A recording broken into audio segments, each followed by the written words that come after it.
클릭 감사합니다. 삼테크TV 김선표입니다. 만나서 반갑습니다. 이번 시간은 과학적인 궁중심리와 집단지성의 함정, 군중심리학적 관점에서 본 대한민국의 참담한 현실과 각자 역할에 대해서 생각해 보도록 하겠습니다. 자, 집단지성, 인간은 개미보다도 위대하다. 자, 그렇지 않다는 것입니다. 집단지성이 개미보다도 못하다는 얘기가 되겠죠. 군중의 난폭성은 원시인의 본성이다. 군중은 정치 선동의 먹잇감일 뿐이다. 자, 다시 읽는 명저 군중심리학인데요. 군중심리학.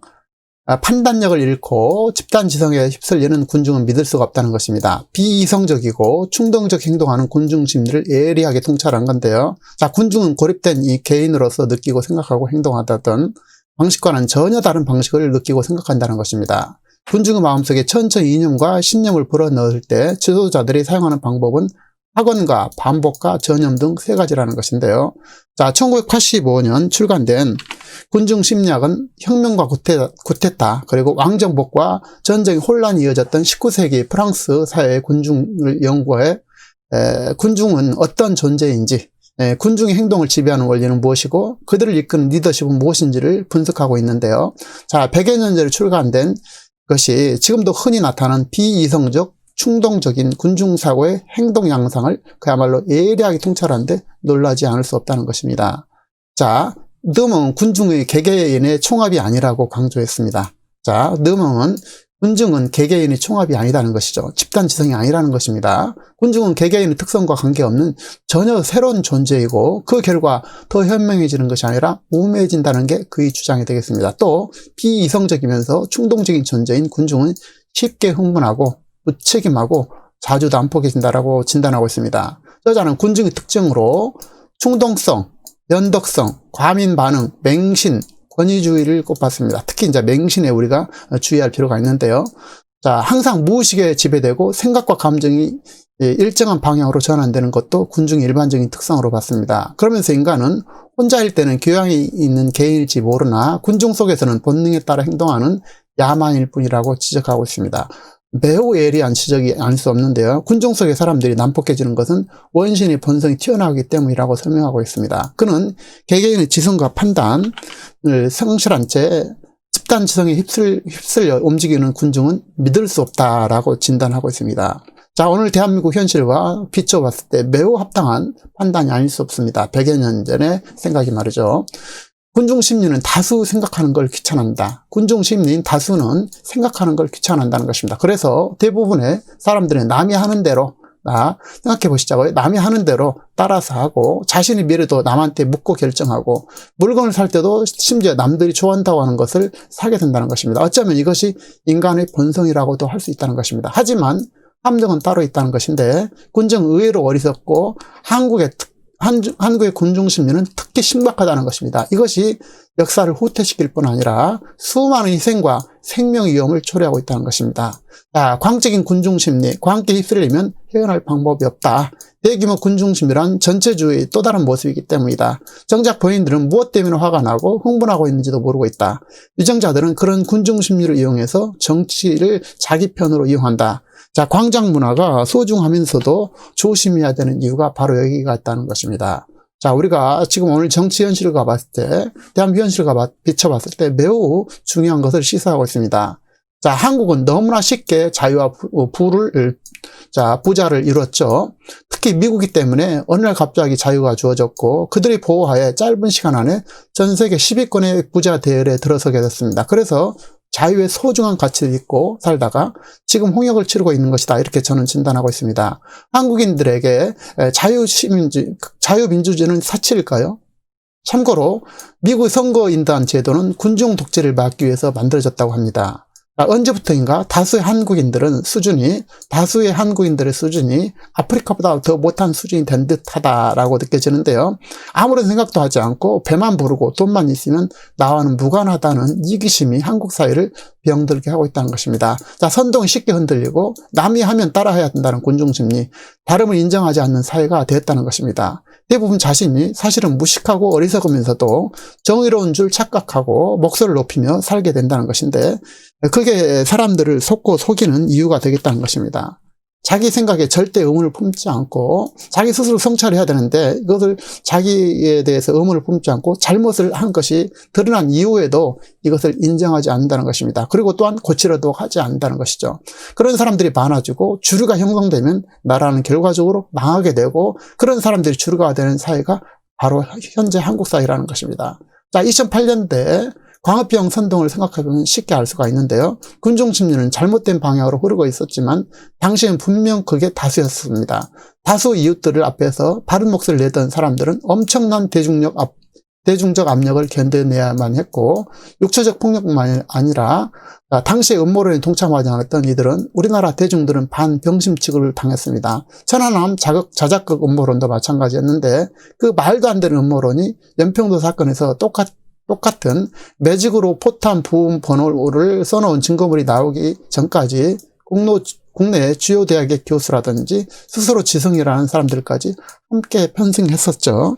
그래서 집단 지성이 아니라 군중은 참으로 어리석다는 것입니다. 아울러 여러분이 지금 가장 큰 피해를 보고 있는 민식이법을 보면 또한 알 수가 있는데요.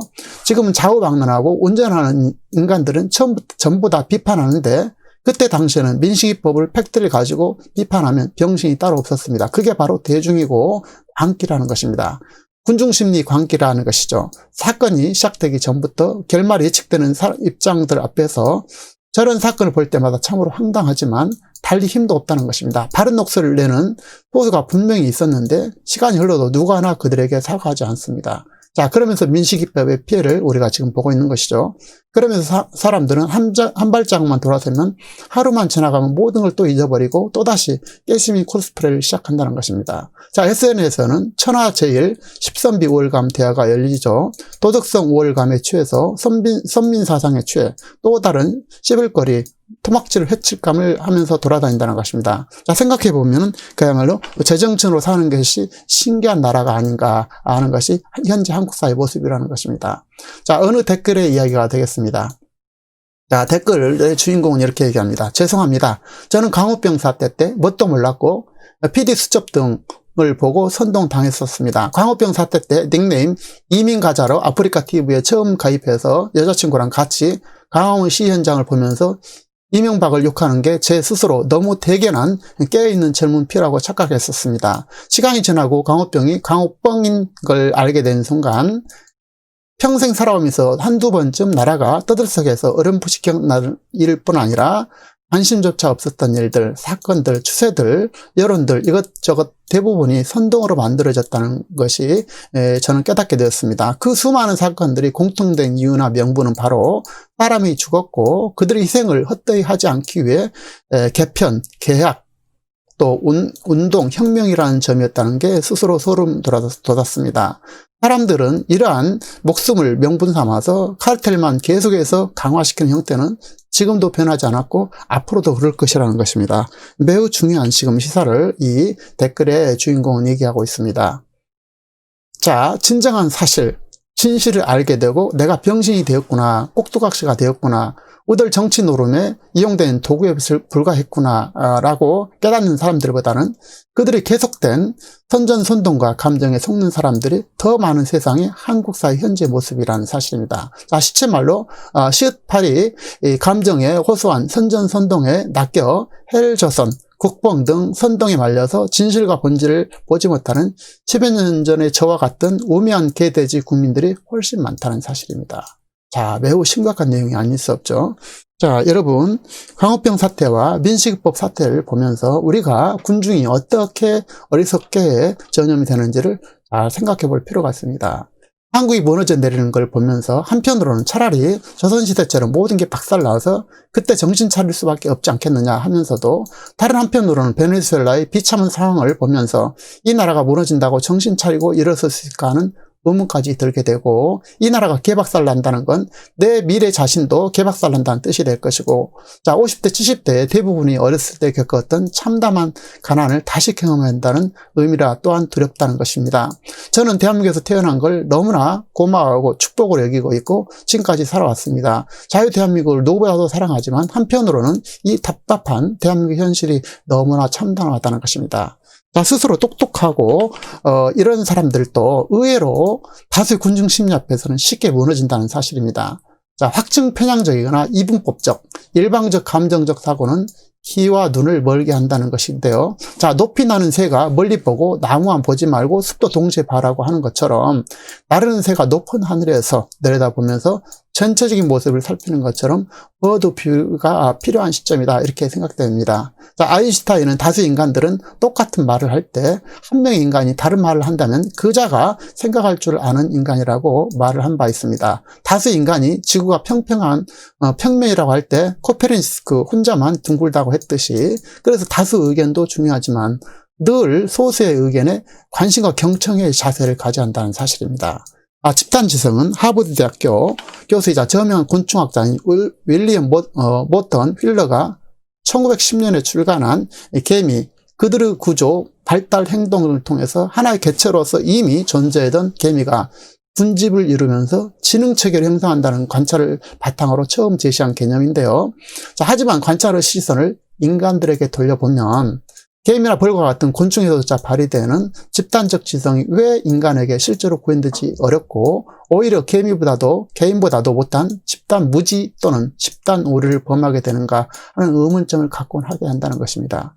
매우 심각한 그런 내용이 될 수가 있죠. 자, 집단 지성이 제대로 발휘되기 위해서는 다양성, 독립성, 분산 등 정보의 통합 메커니즘과 같은 조건들이 충족돼야 한다고 하는 것입니다. 그러고 보면 이러한 인간의 집단 무지, 집단 오류의 결과는 서로의 다양성과 독립성이 보장되지 못하거나 분산된 정보가 여과 없이 투명하게 통합되는 메커니즘이 없었던, 협업보다는 경쟁 속에서 승리 가치가 우선시됐던 그동안의 보편적 사회의 정서와 환경 때문이라는 생각도 해보게 됩니다.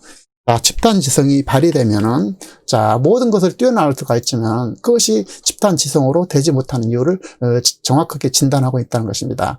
이제 상상할 수 없을 만큼의 다양한 정보가 축적되고 공유되고 재생산되는 IT 기술의 발달로 집단 지성을 이루고 꽃을 피울 수 있는 조건과 환경이 무르익어가고 있다는 것입니다. 크라우드 소싱, 위키피디아, 네이버 지식검색과 같은 정보 서비스, 리눅스와 구글 등과 같은 오픈소스 등 수많은 분야에서 집단 지성 효과가 나타나고 있고 그 가능성과 확장 한계를 예측할 수 없을 정도라는 것입니다. 우리 사회가 집단 지성 힘을 효과적으로 활용해서 모두가 행복해지고 발전할 수 있도록 사회의 다양성과 독립성을 존중하고 그들의 의견이 투명하고 여과 없이 통합되기를 기대해 봅니다. 어쨌든 각자 개인들이 독창성과 생각심을 키워야 된다는 것입니다. 그래서 집단이 간다고 해서 그거를 무조건 따라갈 것이 아니라 스스로 생각해보는 그런 힘을 길러야 된다는 것이 되겠죠. 군중들이 국뽕에 취해 있을 때 군중들이 자신들은 도덕적으로 완벽하다고 하는 착각 속에 다수란 이름 속에 묻어 숨어서 본인들의 죄책감을 희석시키고 잊어갈 때, 그 어리석음을 또다시 반복하려고 할 때 깨어있는 누군가는 자꾸 올바른 진실을 말해야 한다는 사실입니다.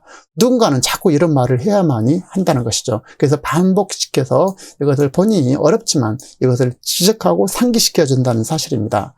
그래서 군중이 잘못된 조직에 경고를 하고 자성을 촉구하는 사람은 항상 있어야 한다는 사실입니다. 너는 한국인이 아니냐, 이런 소리를 하는 인간들은 10년 전에도 있었고 지금도 많이 있다는 것입니다. 그리고 또한 앞으로 또한 영원하다는 것입니다. 군중 속에서 본인들이 얼마나 무지한지 상상조차 못한다는 사실을 우리가 꼭 기억하였으면 좋겠습니다.